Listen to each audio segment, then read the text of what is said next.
Good morning, kabayan. This is Tina of Excelsior Properties. And for today, nandito ako ngayon sa The Grand Park Place, Anabu, Imus, Cavite. So, ang location ng kanyang subdivision is just along Aguinaldo Highway. Then, mga around 45 minutes, nasa Naiya ka na.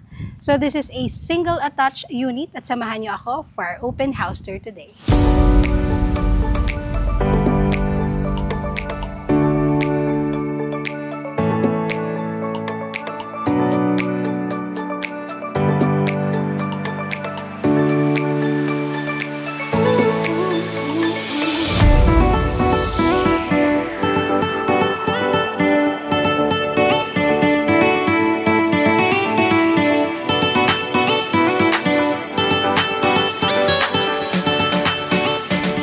Start our open house tour for today, don't forget to follow us on our social media accounts and subscribe to our YouTube channel para lagi kang updated sa upcoming pa nating house tour videos. Before tayo pumasok sa loob, pakita ko lang ang community dito sa aking left side. So, yung katabing bahay ay sold na, but same developer sila. And ito naman yung right side. Ayan. So again, kabayan, this is a single attached unit at ang kanyang lot area is nasa 150 square meters and facing south ito with an estimated frontage of 7 meters. So ang kanyang total developed area is 212 square meters. So ang kanyang outdoor features, meron itong outdoor wall lamp and customize ang kanyang house number. Then as you can see, meron itong accent dito na parang wall na wood, no? Wood wall ang kaniyang finish. And also, we also have here a vehicular carport. So aside sa ating pedestrian gate, meron din carport syempre for the vehicles. Then a small outside garden here. And hindi mawawala ang ating doorbell na may concrete na bubong. So tara, pumasok na tayo sa loob. Ang ating flooring here sa ating pathway ay naka-tiles yan, but non-skid naman siya, so hindi kayo madudulas. Then side by side, meron tayo dyang pocket garden dito sa loob. So makikita nyo elevated kasi meron tayong steps pataas. So dito muna tayo sa carport area. So here sa carport, kasya ang dalawang sasakyan, of course. Then pebbled na ang ating flooring. And meron ka pa ditong storage space pa. Yan. So, amoy pintura pa yan, kabayan, kasi kagagawa lang. Yan. Okay, chinek ko lang ang aking mic. And, as you can see, ang ating carport is almost covered siya dahil nandito ang ating master's bedroom and yung balcony. Then, ito naman is yung ating provision for our cable and internet connections and telephones. Here on the right side, ito ang setback. So, single attached siya. So, dito sa right side ang kaniyang setback. No? Complete finish turnover na ito, kabayan. Nakita nyo kanina na meron siyang gate and naka-fence na din yan. So, height ng fence, ako ay 5'2", pero nadaya ng heels. Kaya, dito ko siya. So, siguro, let's say, mga 4 feet siya. So, bago tayo mag-start dito, dun muna tayo syempre sa main entrance ng ating property. So, tara. So, by the way, ang palette or colors na ginamit dito, as you can see, very neutral. This one ay textured siya. So, parang cream ang kanyang color. Then, ang combination niyan is dark gray, then white, so neutral ang kaniyang kulay, plus meron kang mga wall cladding dito. So modern minimalist talaga ang dating niya. So tara, pumasok na tayo dito sa loob. One more single step here dito sa ating porch area. Then ang accent naman dito is parang katulad nung nasa harapan, parang wood siya, wood wall. And you also have here a vertical fixed window. So tara, pumasok tayo.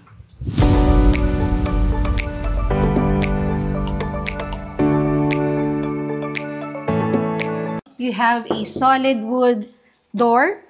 So, nakikipad na din yan. And, isara muna natin dahil mahangin. So, ang iyong circuit breaker ay nasa likuran ng iyong pintuan, which is, for me, maganda, no? Kasi parang hindi siya, alam mo yun, yung typical na talaga makita mo yung circuit breaker, pero dito nakatago siya. Ayan. And you also have, ayan, sa harapan, meron kang awning window, fixed tong sa baba. Then, screen window. And kung napansin nyo, di ba, pagpasok nyo, meron kayong built-in cabinet dito. So, meron yung accent na fluted panel, and naka-spandrel ceiling. So, may highlight na ano yan. Yan, mga pa-lights dyan. So, nung inopen ko to last time, it's color yellow. So, ideally, parang maglalagay ka dito ng something na talagang eye-catching, no? Na mga figurines or how you decorate it. And then, more of fit dito. Yan, may drawer. And, of course, meron ka ditong wall mirror. So, bago ka umalis, tumingin ka muna sa mirror kung maganda ka.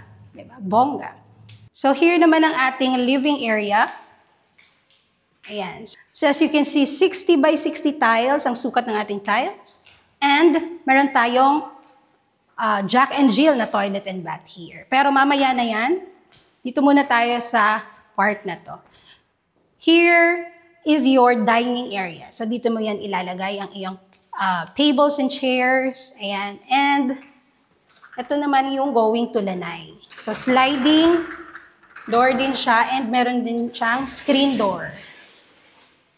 So, ito yung lanay. So, later, we will check that lanay, okay?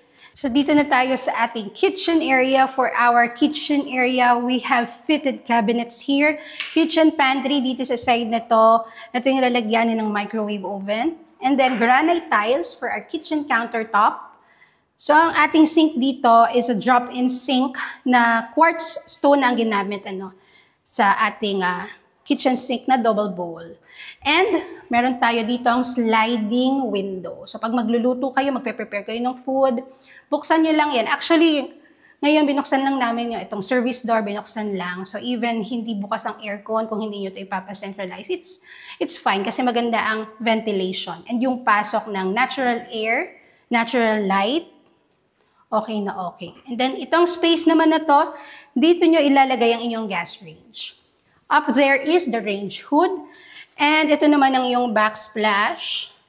So, mosaic na ang color is a combination of grayish with black ang kaniyang theme ng backsplash. Then dito, meron ka pang kitchen counter. Ayan. Also, may cabinet din yan. Ayan. So, more cabinets and more kitchen countertops. Para, syempre, hindi ka masikip sa iyong kitchen area. And bago tayo mag-proceed dito sa service door na to, by the way, this will lead you to the service area. Dito mo tayo sa bedroom 1, sa ground floor. So, for the bedroom 1 dito sa ground floor, kasya hanggang single to double size bed. So, pwede siyang helper's room, PWD room, or mga elders, pwede dito. So, sliding window na din yan. Then, nandito naman yung provision nyo for window type aircon. And also, you have here a hanging cabinet as well. So, ganyan siya kalaki. So, kanina nabanggit ko, is a Jack and Jill toilet and bath. Why? Because it is also accessible dito sa living area. So, complete naman ang fixtures niyan. From floor to ceiling, ang tiles. Then, meron kang, of course, lavatory, toilet bowl, and copper-free na mirror. So, dito na tayo sa ating service area. Here. Sa right side, yan yung going sa ating car garage. And then, ditong part na to, dito mo lalagay yung iyong washing machine and yung dryer mo. So, meron ka na din ditong mga saksakan and faucet. Ayan. Oh, di ba may tubig? Tubig. So, this is the service counter. Naka-tiles na din yan. And may saksakan din dyan, port.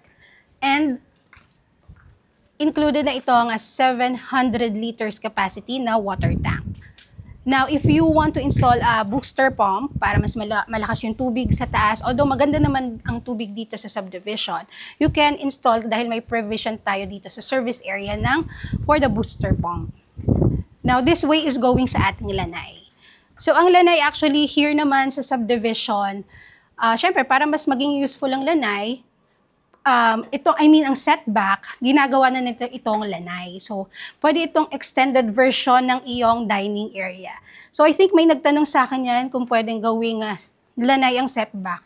Ma'am, sir, yes, dito sa subdivision, wala naman tayong restriction dyan. Okay naman yan, as long as ang setback mo is 2 meters, walang problema. Gawin mong lanay ang setback mo, no problem.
So tara, check na natin ang second floor. So pag-akyat mo, kabayan, makikita mo na dumating na ang sasakyan dahil meron ka ditong window, sliding window na may screen. Okay? And ang ating thread dito sa ating stairways is made up of a pitong, which is a solid wood. Hand railing, solid wood, base is tubular. And you also have a big window over here, sliding siya dito sa baba. Yan. So, may net din yan. And yung sa taas na dalawa is fixed naman.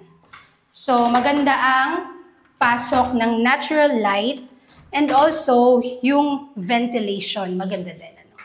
Now, for the second level or second floor, so ang flooring natin, ganyan ang style. Naka-PVC yan, para siyang wood. And we have a total of 3 bedrooms. So dito muna tayo sa bedroom 1 and 2. Here is the bedroom 1. So for the bedroom 1, kasya hanggang double size bed. And meron itong provision for the window type aircon as well. Meron ka na ding built-in cabinet, 2-door, and also vanity area.